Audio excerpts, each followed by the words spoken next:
Justin Gaethje versus Dan Hooker is happening at UFC 313. Now, who's going to win this fight? Well, what's about who's going to win this fight? Let's take a look at their latest performances, in which Justin Gaethje fought Dustin Poirier for a second time, in which Dustin Poirier rocked Justin Gaethje in round one. Round one of a possible five.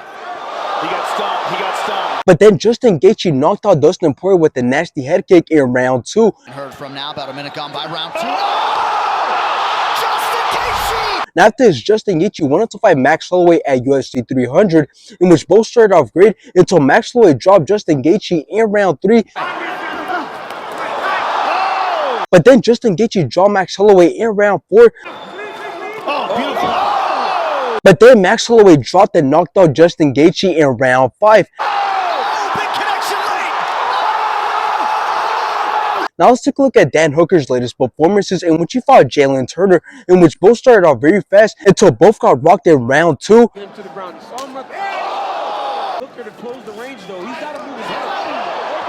Dan Hooker then dropped Jalen Turner in round three.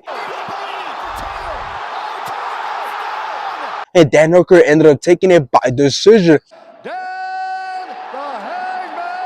Now, after this, Dan Hooker wanted to fight Mateusz Gamrot, in which Mateusz Gamrot rocked Dan Hooker, but then Dan Hooker brought it back, dropped Mateusz Gamrot in round one. Both went back and forth, both landed some great shots, but Dan Hooker ended up taking it by decision. But me personally, I thought Mateusz Gamrot won this fight. Now, this fight being booked for UFC 13 means that we're going to get a crazy back and forth fight between both men. Both men are going to let it all out. So if we don't get a knockout, we will definitely get rounds of action with both men demonstrating heart and power. And to be honest, both men can win this fight. It's a 50-50 fight with there being slight differences, but it's not like one has something that can allow him to have a huge advantage in this fight. And the thing about this fight is that it means a lot to the winner, because whoever the winner is might be able to get a fight with Arman Tsarukyan, since Dana White said that Arman Tsarukyan is not next for the title, so he has to fight his way back to a title shot. Now, I don't believe either man beat Arman Tsarukyan or even Charles Oliveira, but anyways, let's talk about this fight. Well, I believe that Dan Hooker is going to be very aware of what's coming at him simply because of Justin Gaethje's power, so he's going to be reacting to everything that Justin Gaethje throws. And to be honest, the only way I see Dan Hooker winning this fight is if he keeps his range and he picks his shots wisely.